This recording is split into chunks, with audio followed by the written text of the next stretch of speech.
et le verset 5b. On va lire ça ensemble. Vous avez trouvé? Genèse 27, 1 à 4 et du 5b. 1, 2, 3. Isaac devenait vieux et ses yeux s'étaient affaiblis au point qu'il ne voyait plus. Alors il appela Esaü, son fils aîné, et lui dit: Mon fils. Et il répondit: Me voici. Isaac dit: Voici donc, je suis vieux, je ne connais pas le jour de ma mort. Maintenant, je te prie, prends tes armes, ton carquois et ton arc, va dans les champs et chasse-moi du gibier. Fais-moi un mets comme j'aime et apporte-le-moi à manger, afin que mon âme te bénisse avant que je meure. 5b. Ésaü s'en alla dans les champs pour chasser du gibier et pour le rapporter. Amen. Amen. Que Dieu vous bénisse. Asseyez-vous. Mon frère dans le Seigneur, le texte que nous venons de lire, c'est un texte vraiment important pour notre vie. Alléluia. Le thème de mon message ce matin est les préparatifs pour la bénédiction. Les préparatifs pour la bénédiction. Pour avoir la bénédiction, il faut se préparer. Pour réussir dans ce monde, il faut se préparer. Les enfants viennent d'aller aux examens. Il y a certains qui sont en train de rire. Il y a d'autres qui sont en train de pleurer. Ceux qui se sont préparés véritablement ont connu une réussite dans leurs examens. Je ne dis pas que ceux qui ont échoué ne se sont pas préparés. Mais laissez-moi vous dire, pourquoi qu'une équipe gagne la Coupe du Monde ou la Coupe européenne, je ne sais pas, il faut voir comment ces équipes-là se préparent. Regardez comment l'équipe gagnante se prépare. Les joueurs, ils se donnent. Matin, on les appelle, ils sont présents. Le soir, on les appelle, ils sont présents. Ils se sont privés de beaucoup de choses. Ils se sont concentrés sur ce qui est devant eux. Et finalement, le travail bien fait paix. Un cultivateur qui veut réussir aussi, avoir plusieurs récoltes, une abondante récolte, doit s'y mettre. Il doit se donner correctement. Il doit faire les choses d'une manière correcte, selon les règles. Il doit semer au bon moment. Il doit veiller sur sa semence. Il doit voir si il y a des insectes. Il doit se préparer, il doit faire quelque chose d'important, quelque chose de sérieux. Et à la fin, les résultats sont là. Alléluia. De la même manière, pour réussir dans ce monde, le chrétien a besoin de se préparer. Pour obtenir la bénédiction de Dieu dans ce monde, il y a des pas à poser. La vérité centrale de ce message est que tout chrétien peut réussir. Tout chrétien peut recevoir recevoir la bénédiction de Dieu sur sa vie. Tout chrétien peut réussir à avoir la bénédiction que Dieu lui a promise.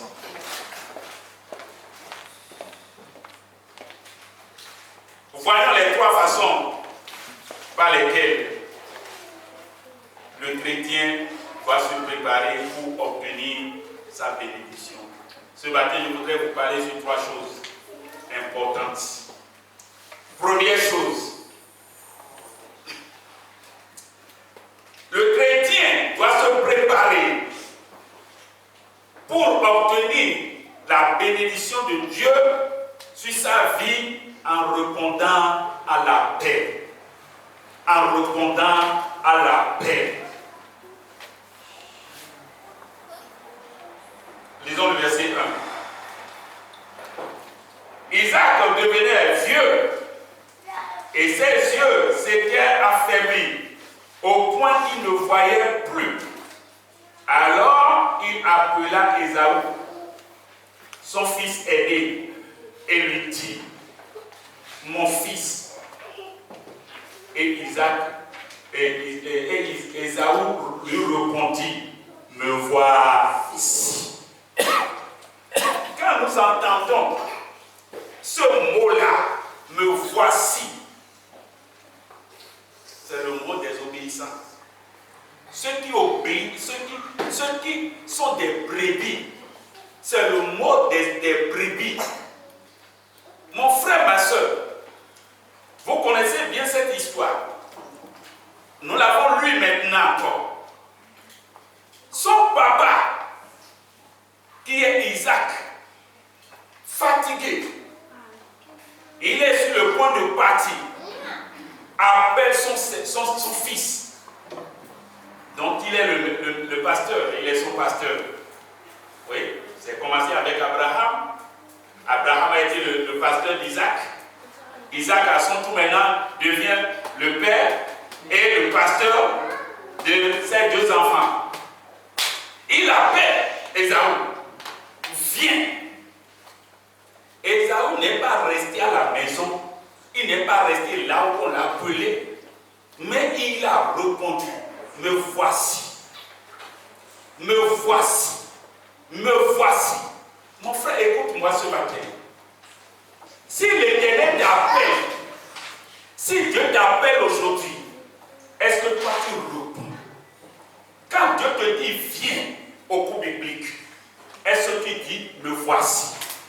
Quand Dieu t'appelle aux prières, quand Dieu t'appelle à ce rendez-vous de l'école de dimanche, le dimanche matin à 10h, mon frère, est-ce que tu réponds me voici?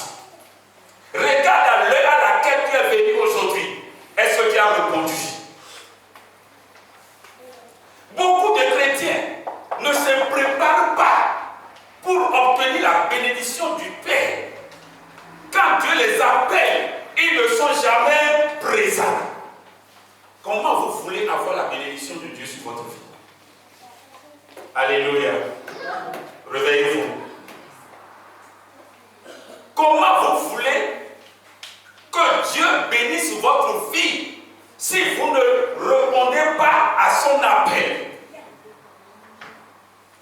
Il t'appelle, mais tu es dans ton coin là-bas. Il te dit viens, mais tu dis je ne viens pas. Est-ce que Dieu peut te bénir? Je te pose la question, est-ce que le Seigneur peut te bénir? Non, réponds-moi, même si tu n'es pas venu au rendez-vous, réponds-moi. Est-ce que le Seigneur peut te bénir? Non. Le premier pas pour aller dans la bénédiction de Dieu, c'est de répondre à son appel. Répondez à l'appel de Dieu. Ce n'est pas inutile que Dieu vous appelle. Si Dieu vous a appelé, c'est pour un but. Alléluia. Alléluia. Si Dieu t'a appelé, si Dieu a dit viens, c'est pour un but, c'est pour quelque chose. Il veut te bénir. Regardez sur ta face. Quand son papa l'a appelé, il peut faire comme toi. Il peut ne pas venir. Il peut dire non, toi tu es déjà vieux. Laisse-moi partir. Non, je n'ai pas le temps. Non, ou Ou bien, non, je ne suis pas d'accord. Il faut ajouter d'abord quoi? S'il te plaît. Dis-moi d'abord s'il te plaît. Si tu n'agis pas s'il te plaît, je ne viens pas. Ici, le Père n'a pas dit s'il te plaît, mais il a dit viens. N'attendez pas autre chose. C'est le Père qui a parlé. C'est Dieu qui a parlé. Dieu n'a pas besoin de nous supplier d'abord avant d'être à son rendez-vous. Si nous voulons que le Seigneur nous bénisse, nous devons cultiver cette humilité dans notre vie. Répondre à l'appel. Regardez la chanson des polices aujourd'hui, le pasteur est venu aussi sur ça. Ils ont dit, la chanson a dit quoi? La voix du Seigneur m'appelle. Et je réponds, me voici. Quand ils ont chanté ça, quand j'ai appris ce mot-là, j'ai dit, ça c'est bien ça. Me voici. Toi qui chantes. Nous tous qui avons chanté ce cantique, quand Dieu nous appelle, est-ce qu'on répond, nous voici? Est-ce qu'on répond? Quand Dieu nous regarde, quand Dieu regarde son peuple aujourd'hui, est-ce que nous avons cette humilité dans notre vie de répondre à son appel? Ah, aujourd'hui, le Seigneur m'a amené à faire toutes mes courses. Il m'a amené à faire tout ce que je veux pendant des jours, pendant des semaines. Mais aujourd'hui, il m'appelle pour que je puisse venir. Il a quelque chose à me dire. Je dois aller. Je dois répondre, me voici. Beaucoup d'entre nous ne font que courir de gauche à droite et oublient que Dieu les appelle. Dis à celui qui est à côté de toi, Dieu t'appelle. Dieu t'appelle. Réponds. Réponds. Réponds. Réponds. Réponds. Premier pas pour entrer dans la bénédiction de Dieu. Réponds. Il faut répondre. Regardez Ésaïe.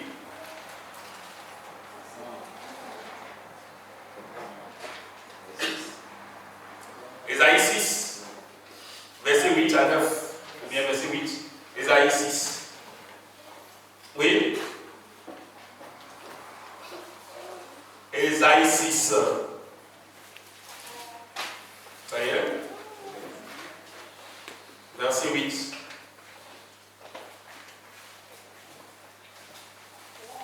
Et j'entendis la voix du Seigneur qui disait. J'entendis la voix du Seigneur qui disait. Qui enverrai-je? Qui enverrai-je? Et qui ira pour nous? Qui ira pour nous? Et je dis. Me voici. Me voici. Envoie-moi. Envoie-moi. Me voici. Me voici. Envoie-moi. Envoie-moi. Qu'est-ce que vous voyez dans la vie de cette personne? Non. L'humilité. On voit dans sa vie l'humilité. En tant que brebis, écoutez mes conseils ce matin. Dis, je suis brebis.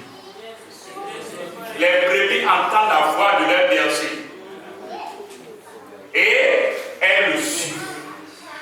Une brebis, quand elle entend la voix de son maître, elle répond toujours, me voici. Es-tu brebis? Réponds-tu à l'appel de Dieu? Tu veux que Dieu te bénisse. Tu veux que ta vie soit meilleure. Tu veux que tu réussisses. Tu veux que ta vie soit glorieuse. Mon frère, le premier pas, c'est de répondre. Me voici. Répondre. Apprenez à répondre. C'est pas, quand je dis répondre, c'est votre présence. Quand je dis, vous devez être présent. Vous devez être présent dans les choses. Vous devez être présent pour glorifier le nom du Seigneur. Vous devez être présent au rendez-vous spirituel. Vous devez être présent aux choses spirituelles. Vous ne devez pas vous écarter des choses spirituelles. Les choses spirituelles sont importantes pour notre vie. Très très important. Regardez la Coupe d'Afrique maintenant, ou bien la Coupe du Monde. Les gens vont voyager avec des millions. Hein? pour aller supporter leur équipe. Les gens voyagent. Les gens font des dépenses pour aller. Mon frère, nous sommes à Nemo ici. Nous pouvons vraiment nous déplacer. Même si nous sommes à Paris, nous pouvons venir. Parce que la bénédiction de Dieu, elle est importante. Pour ta vie chrétienne, tu as besoin de la bénédiction de Dieu sur ta vie. Tu as besoin que les écrits des cieux s'ouvrent sur ta vie. Tu as besoin que Dieu t'accompagne dans ton service. Que Dieu soit dans ton travail avec toi. Tu as besoin de la présence de Dieu. Et quand il t'appelle, il veut te donner des directives. Amen. Ne va pas à gauche. Va à droite. Ne fais pas ceci. Fais ceci. Il veut te parler. Ce qui est loin de lui. Si tu ne prends pas au sérieux ces rendez-vous, mon frère, laisse-moi te dire, il ne sera pas content. Sa bénédiction ne se manifestera pas dans ta vie. Que le Seigneur nous aide. Alors, apprenons à répondre à l'appel de Dieu vivant. Deuxième point.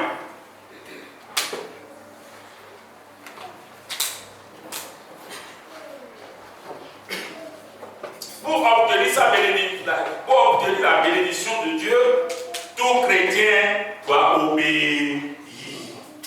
Lisons le verset 3 et le verset 5. Vous allez voir de Genèse 23, de Genèse 27. Genèse 27, verset 3.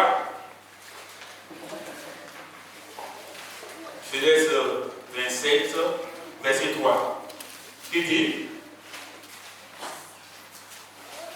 Et maintenant, je te prie, prends tes armes, oui, ton carquois et ton arbre, oui, et sors dans les champs, et prends-moi du gibier. Sors dans les champs et prends-moi du gibier. Le verset 5. Et Saül s'en alla au champ pour prendre du gibier pour l'apporter. Amen. Regardez ce que cet enfant a fait. Premièrement, quand le papa l'a appelé, il a dit quoi? Me voici, il a reconduit à la paix. Deuxièmement, papa lui dit, va dans les champs, chasse-moi du gibier. Qu'est-ce qu'il a fait? Il a pris les armes, il a pris ses armes et il est allé dans les champs. Parce que son papa lui a dit, va me chasser du gibier. Il a obéi. Mon frère, pour que le chrétien soit béni, le chrétien a besoin d'être obéissant. Il y a celui qui a côté de toi, il faut être obéissant. On ne peut pas cesser d'apprendre, d'enseigner sur l'obéissance. La Bible dit l'obéissance vaut mieux que les sacrifices. Est-ce que nous obéissons? Alléluia. Est-ce que tu obéis? Tout ce qu'on te dit, Dieu veut t'amener dans une grande dimension de bénédiction. C'est pourquoi il envoie ses paroles. Il envoie ses paroles pour guérir. Il envoie ses paroles pour bénir. Il envoie ses paroles pour changer notre vie. Le chrétien doit être prêt à obéir. Dans tout ce qu'on dit, on ouvre la Bible, on nous dit, Dieu a dit, Dieu a dit. Un chrétien qui réfléchit bien, celui qui fait la bénédiction de Dieu sur sa vie, il doit obéir aux instructions. La Bible dit, enseignez-les à obéir à tout ce que je vous ai prescrit. Enseignez-les. Enseignez-les. Si nous sommes en train de vous enseigner, c'est Dieu qui est en train de vous parler. C'est Dieu qui est en train de vous montrer le chemin à suivre. Nous devons chercher à aller de l'avant en obéissant à Dieu. Amen. Un chrétien désobéissant, comment il peut évoluer? Un chrétien désobéissant, est-ce qu'il peut faire la joie de son papa? Non. Un chrétien désobéissant, est-ce qu'il peut être béni? Non. Si vous répondez à l'appel, nous étions tous dans le monde, mais Dieu nous a appelés, nous avons répondu, nous sommes venus. Et si nous sommes venus, ça ne s'arrête pas là. Il y a d'autres choses à faire. Obéir est capital. Nous devons obéir. Tu dois obéir. Je dois obéir. L'obéissance est à tous les niveaux. L'obéissance est à tous les niveaux. Tout le monde doit obéir à la voix du Seigneur. Alléluia. Alléluia. Mon frère, ma soeur, nous devons obéir à Dieu. Regardons un peu l'histoire d'un homme de Dieu, d'un homme de notre père Abraham. Genèse 22. Nous allons voir un peu l'obéissance. Comment lui a obéi. Il est notre père à nous tous. Nous allons l'imiter. Nous allons imiter ce père. Que le Seigneur nous aide. Oui, à partir du verset 1er. Et il arriva, après ces choses, que Dieu trouva Abraham et lui dit, Abraham. Et il dit, verset 2, me voici. Et Dieu dit, prends ton fils, ton unique, celui que tu aimes, Isaac, et va-t'en au pays de Moria, et la offre-le en holocauste sur une des montagnes que je te dirai. Oui, ça y est, c'est tout de suite. Continuez. Je continue. Oui. Et Abraham se leva de bon matin et parta son âme et prit avec lui 2 de ses jeunes hommes et Isaac, son fils. Et il fendit le bois pour l'holocauste et se leva. Et s'en alla vers le lieu que Dieu lui avait dit. 3e jour, Abraham leva ses yeux et vit le lieu de loin.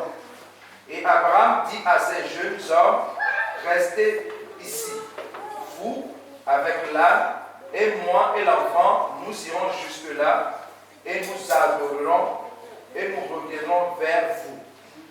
Et Abraham prit le bois de l'holocauste et le mit sur Isaac, son fils, et il prit dans sa main le feu et le couteau, et ils allèrent les deux ensemble. Et Isaac parla à Abraham, son père, et il dit, mon père. Et il dit, me voici, mon fils. Et il dit, voici le feu et le bois, mais où est l'agneau pour l'holocauste? Et Abraham dit, mon fils, Dieu se pourvoira de l'agneau pour l'holocauste, et ils allaient les deux ensemble. Ils arrivèrent au lieu que Dieu lui avait dit. Et Abraham bâtit là l'autel, et arrangea le bois, et lia Isaac, son fils, et le mit sur l'autel, sur le bois.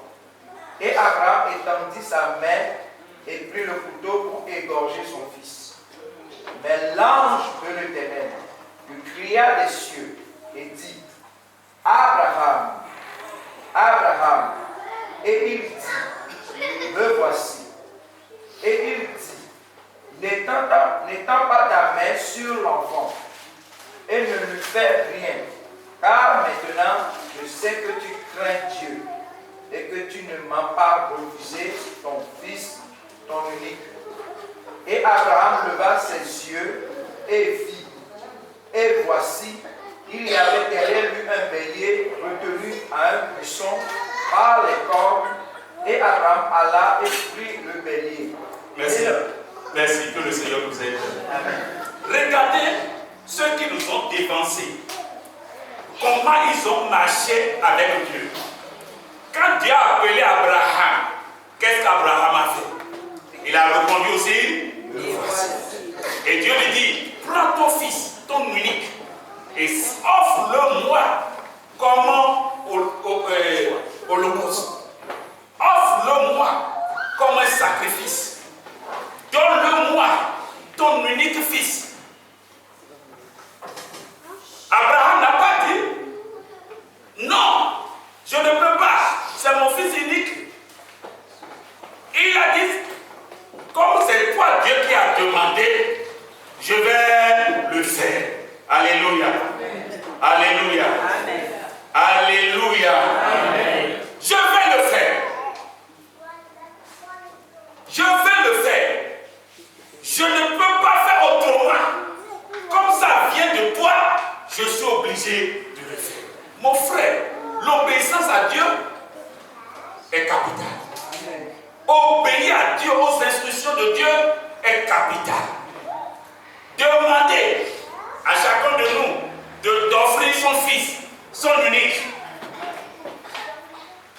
qui sont ceux-là qui sont prêts à le faire. Dieu ne nous demande même pas ça aujourd'hui, mais regardez comment nous murmurons, regardez comment nous nous énervons, regardez comment nous réagissons face aux petits trucs. Des gens ont traversé des choses plus graves que ce que nous traversons. Des gens qui ont servi le Seigneur. Dieu les a demandé des grandes choses, des choses vraiment impossibles. Mais ils ont été obéissants. Dis à celui qui a connu toi, sois obéissant. Sois obéissant. Pour les petits trucs que Dieu te demande. Des petits trucs. C'est des petits trucs. Petits trucs. Dieu nous demande. Des petits trucs, ce n'est pas beaucoup. Ce n'est pas important. Quand Dieu te dit par exemple, donne-moi la dîme, je veux la dîme. Il te dit de faire quoi? Ce que tu as là, il faut diviser à combien? Par 10. Et amène quoi? Une sixième. Et regardez ce que nous obéissons. Pour Abraham, c'est tout ce qu'il a qu'on lui a demandé. Son fils unique. Le fils unique, c'est ça qu'on lui a demandé. Le fils unique, le seul qu'il a, c'est ça que Dieu lui a demandé. Dieu demande. Vous le savez? Vous savez qu'il demande? Oui. Il demande. Mais le chrétien doit être obéissant. Comme c'est lui qui a demandé, je dois le faire. Il prend l'enfant sans même dire un mot à la maman de l'enfant. Il n'a pas dit un mot. Par contre, les femmes, est-ce que vous pouvez prendre leur enfant maintenant et aller sacrifier comme ça? Même si vous êtes le papa. Si elles sont au courant, elles ne vont jamais accepter cela. Mais, qu'est-ce qui s'est passé? Elle n'a rien dit. Il a pris l'enfant seulement. Et il a pris les serviteurs. Arrivé à un moment, à un niveau, il doit faire le sacrifice. Il dit aux serviteurs aussi de faire quoi? Rester ici. Pourquoi? Parce qu'il ne veut pas que ceux-là l'embêtent. Ceux-là l'empêchent d'accomplir la volonté de Dieu. Dis à celui qui a accompli la volonté de Dieu. Pourquoi tu es empêché? Pourquoi on t'empêche? Pourquoi tu trouves des empêchements? Non, pas d'empêchement. Tu dois tout faire pour obéir à la voix de Dieu. C'est ça. Nous devons tenir ferme. Les obstacles vont venir. Les obstacles sont devant nous. Mais en tant que chrétiens, nous devons aller jusqu'au bout en tenant ferme. Alléluia. Il les a mis là-bas. Son enfant lui demande sur la voie, papa, nous avons tout. Le couteau, nous avons le fagot, nous avons le feu, nous avons tout. Mais est-ce que nous allons sacrifier là-bas? Il dit à l'enfant, l'Éternel pouvoira. Non, n'aie pas peur. Il ne veut pas dire cela, la vérité à son enfant, parce que l'enfant là c'est un jeune. Il va partir, il va courir. Il ne peut plus le rattraper. Il lui a caché ça. Vous voyez, les gens ont pris une bonne décision pour pouvoir obéir à Dieu. Dis à celui qui a prendre une bonne décision. Alléluia.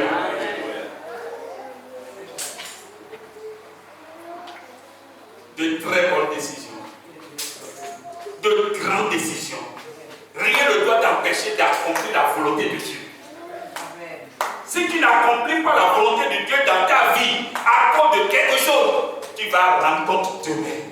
Ça, je t'assure, tu vas rendre compte. Rien ne doit nous empêcher. Il dit à la femme, non, non, non, Dieu même pouvoira. Il est là, on va le voir là-bas. Et arrivé là-bas, il prend l'enfant comme amusement, il le lit. Il lit ses deux mains, il lit ses deux pieds. C'est là où l'enfant a compris le A. Donc c'est moi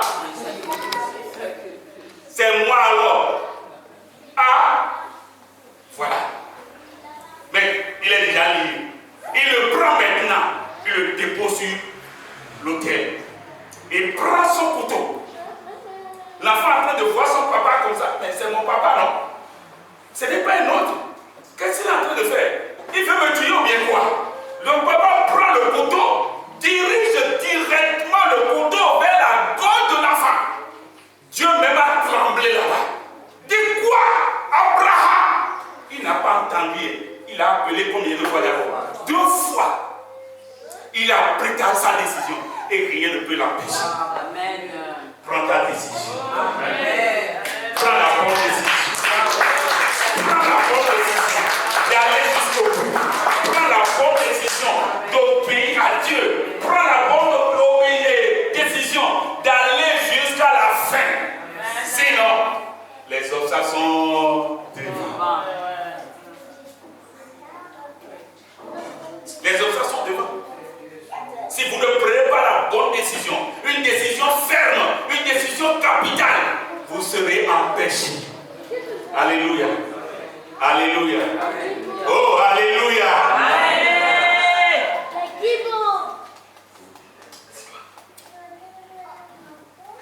Abraham,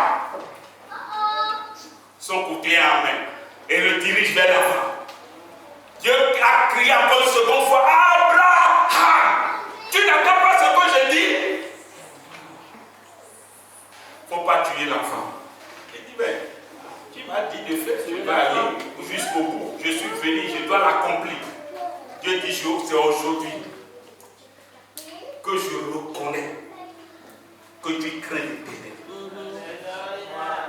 C'est aujourd'hui que je reconnais que tu crains